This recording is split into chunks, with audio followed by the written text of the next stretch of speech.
When the going gets tough, Washington politics is always a knife fight. But this guy brought a chainsaw.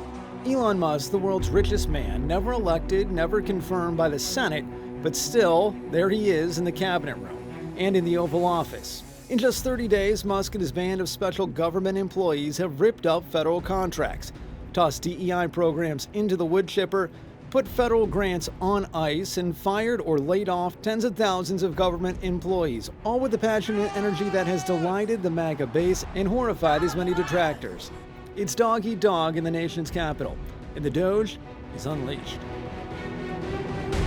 Hello from Washington. I'm Scripps News political director Andrew Rafferty, and what a head-spinning and for many stomach-churning first month it has been in the second term of President Donald J. Trump. Next to Trump himself, no one has occupied the spotlight as much as Elon Musk, the whirlwind at the center of the storm. Over the next half hour, we are going to take a hard look at Musk's Department of Government Efficiency, better known as Doge. The SpaceX mogul came to Washington with a shoot for the stars goal, save the U.S. taxpayer up to $1 trillion. So, how's he doing? According to Doge's somewhat questionable accounting, Musk and his team claim to have saved more than $60 billion so far. That's questionable because many of the contracts he claims to have canceled were already paid out, and you can't count money spent as money saved. And he already had to walk back a claim of $8 billion saved when it turned out the line item was actually worth $8 million. So sketchy math aside, Doge has had a tremendous impact on his other big goal to dramatically shrink the size of the federal government. The numbers are hard to pin down, but the government says 75,000 employees took an early buyout offer. Thousands more have been fired from government agencies, including the Defense Department, the VA, the CDC, the Education Department, the Park Service. The list, it is long and it is growing. It's a lot to take in. So let's start with a recap of how the world's richest man became one of the world's most powerful. A relationship forged on the campaign trail between the next president and the man who wants to colonize Mars, launched to a new mission. So help me God. Within days of Donald Trump taking office, Musk and his team of young computer engineers had reportedly gained access to several government systems and began to systematically wipe out diversity, equity, and inclusion programs. January 28th, all 2.8 million government workers were given an ultimatum in an email titled "Fork in the Road: resign and be paid through September or risk being fired." This is a way of doing it, I think, very nicely. It's sort of a buyout, too. January 31st, the New York Times reports the Doge team accessed the Treasury Department's master payment system, through which all government checks are processed, triggering lawsuits about the security of the U.S. government's checkbook. And on February the 3rd, they gained access to the systems at the agency that dispenses government aid across the world, USAID, and vowed to delete the entire agency. Within days, all foreign aid projects were frozen. The staff at home and abroad were terminated, the sign was torn down, and the 63-year-old government agency, a pillar of American influence in the world and a lifeline for millions, was effectively shuttered. February 5th, Doge turned inwards, freezing federal funding to states and nonprofits until the payments could be measured against Trump's campaign promises. As Democrats, government workers, and members of the public began to protest, President Trump doubled down on February 11th, ordering federal agency heads to coordinate with Doge's effort to dramatically shrink the size of government. The people voted for major government reform, and that's what people are going to get. When you get down to it, it's going to be probably close to $1 trillion. It could be close to $1 trillion. A week later, the consequences of Doge's slash-and-burn tactics led to a rare reversal, as reports that nuclear weapon safety and bird flu trackers had been laid off forced a frantic effort to hire them back, and serious questions about what Musk was actually saving the taxpayers got louder. Despite the blowback, Musk was defiant, appearing at CPAC with a chrome-plated chainsaw. This is the chainsaw for bureaucracy. But now Doge is facing its own fork in the road after Musk's directive to all government workers posted on his social media platform X. Quote, consistent with President @Real Donald Trump's instructions, All federal employees will shortly receive an email requesting to understand what they got done last week. Failure to respond will be taken as resignation. That post was followed by an official email from the Office of Personnel Management, the government's HR department. Please reply to this email with approximately 5 bullets of what you accomplished last week and CC your manager. At least 12 agency heads, starting with the new FBI director, Kash Patel, immediately pushed back, effectively telling their workers not to respond, and that any review process for the individuals went through the agency heads, not OPM and not Doge. If Doge had overstepped, President Trump didn't seem that concerned. I thought it was great because we have people that don't show up to work and nobody even knows if they work for the government. So by asking the question, tell us what you did this week, what he's doing is saying, are you actually working? And then if you don't answer, like you're sort of semi-fired or you're fired, because a lot of people are not answering because they don't even exist. So far, there is no evidence to back up Trump's claims that a lot of federal workers don't even exist. But that doesn't mean the Doge team, which has promised to use AI to help scrub employee roles, won't find them. And as Doge barrels ahead with a full backing from the president, opponents of the effort have put their faith in the courts to stop or at least put the brakes on what critics fear is a runaway train. So how's that going? Scripps News legal affairs correspondent Avajoy Burnett on the battles in the courts. Just minutes after President Donald Trump was sworn into office, I, Donald John Trump, do solemnly swear. His administration hit with a slew of federal lawsuits. Their target? Doge. According to a Scripps News Group tally, more than 40 federal lawsuits targeting Doge have been filed since Inauguration Day, and groups representing federal employees show no signs of slowing down. Our employees are doing the work for this country. They're patrolling parks. They're operating on our veterans. They're taking care of our military families. They don't have the time to sort of figure out what's going on here. Rushabh Sanghvi is the general counsel of the American Federation of Government Employees, the nation's largest federal employee union that represents about 800,000 government workers. Along with other unions and interest groups, AFGE has filed at least 7 lawsuits concerning Doge and its efforts. Altogether, the legal challenges to Doge focusing on a range of issues, from buyout offers and firings of federal workers to wholesale shuttering of government agencies, as well as concerns about Doge officials' access to sensitive data and whether the initiative is even legal in the first place. Richard Fiesta is the executive director of the Alliance for Retired Americans, one of the groups that claims Doge's access to sensitive data violates privacy laws. This information includes their personal information, address, but also their financial and bank information as well. I mean, that is contrary to everything you want to have in terms of data protection. It's an outrage. It's an affront to every American who pays taxes or gets a refund or a Social Security check. So far, the legal challenges to Doge have seen mixed success. Some courts have temporarily blocked Doge's access to some sensitive personal information for millions of Americans. But they've allowed the controversial employee buyout program to proceed. Scripps News Group has confirmed upwards of 77,000 government workers have accepted the buyouts.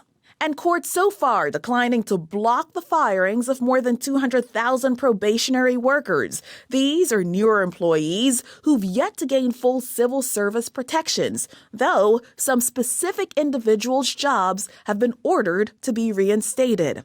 As for what is perhaps the biggest question surrounding the Doge effort, whether the program and Musk's role in it is legal, no court has definitively ruled. But President Trump showing no public concerns about his legal footing. And Elon is doing a great job.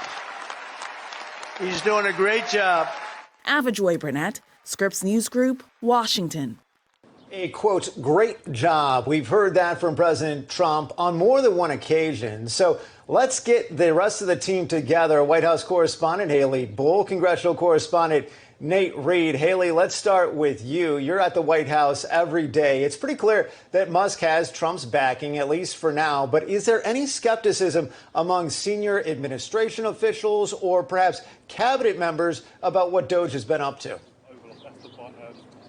Yeah, Andrew, they certainly appear to share the view that the government is bloated and needs trimmed. But publicly, we are not seeing them stray from alignment with the White House over support for Elon Musk, as we are seeing the administration really try to present a unified front. But we have seen moments of mixed messaging. For example, when some cabinet secretaries have conceded there were mistakes made in the termination of some employees. Another example, how employees respond to that email we just talked about, seeking information from federal workers on what they did the last week. Musk and Trump suggesting they face termination if they don't respond, while some agencies directed employees not to respond or pause responding. And that led to really a flurry of questions to the administration and seeking a need to clarify the agency's leadership role in this. But keep in mind here, Andrew, the orders coming from the president are also necessitating the cooperation with the Doge team. For example, a new directive out this week instructing agency heads to review contracts and grants and build a centralized tech system with the help of the Doge team lead within their agency. And we certainly expect more changes and work ahead with a mid-March deadline for the planning of major reductions. But it is very clear that the White House directive is to work with Doge on these fronts, Andrew.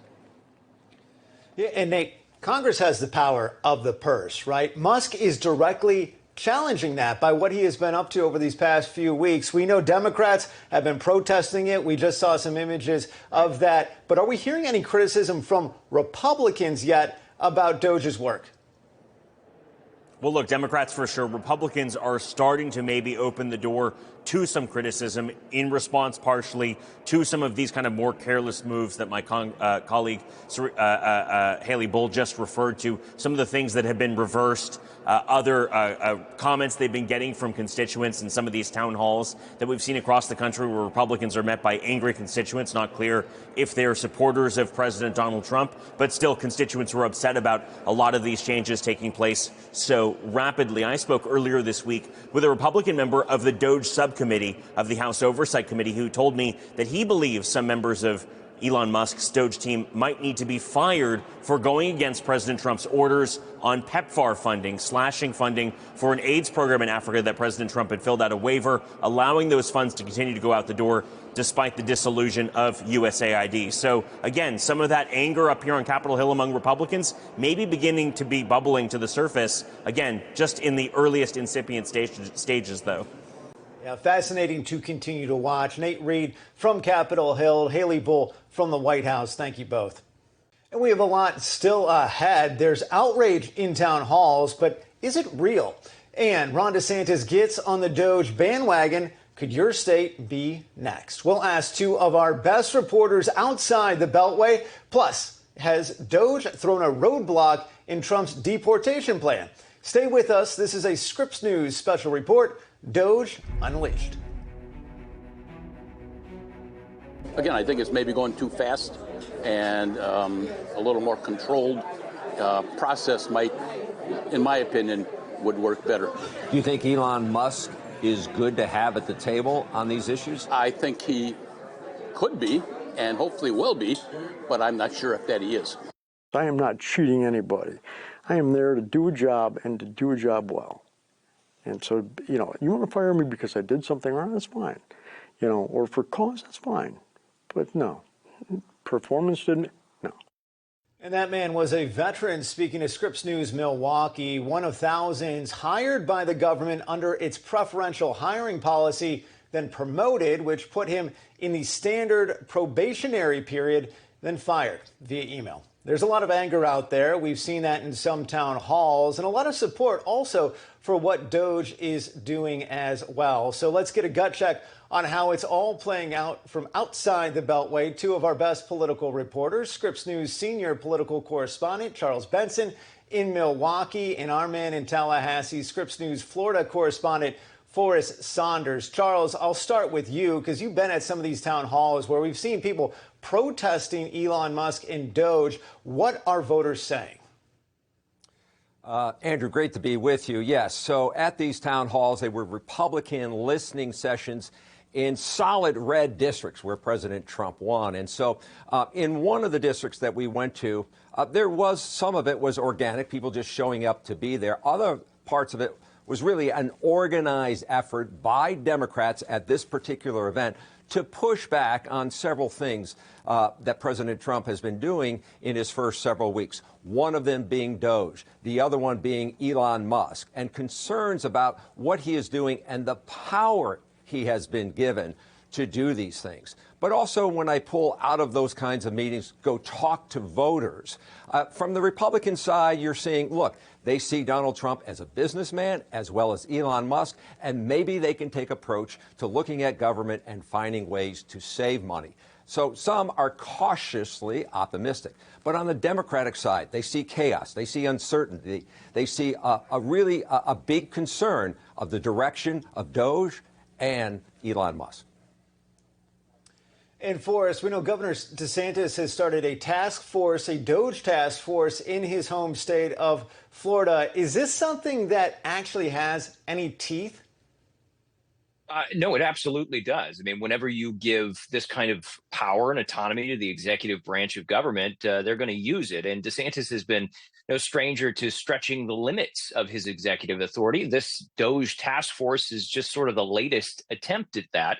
And basically what it's going to do is a top-down analysis of all the state agencies. It's going to go through higher education as well, state universities. And then this is somewhat crazy if you think about it, just given the separation of governments, but he also wants to do audits of local governments. We're talking about cities and counties.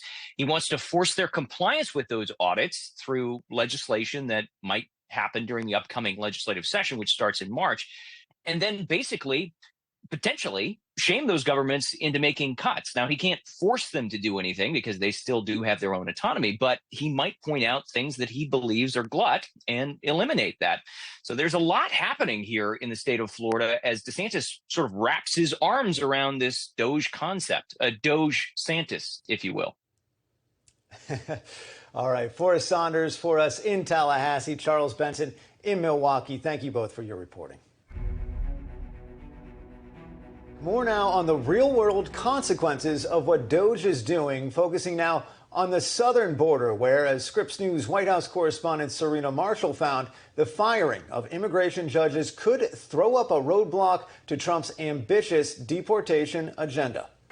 In the month that President Trump has now been back in office, one issue he's touted time and time again, his border policies. And you see what we're doing, we're getting them the hell out of here. And while deportations for, as he has described it, the largest deportation operation in U.S. history have already begun, they could soon hit a wall of his own making. As Scripps News has confirmed, 28 immigration judges have been fired as part of the president's reduction in federal employees.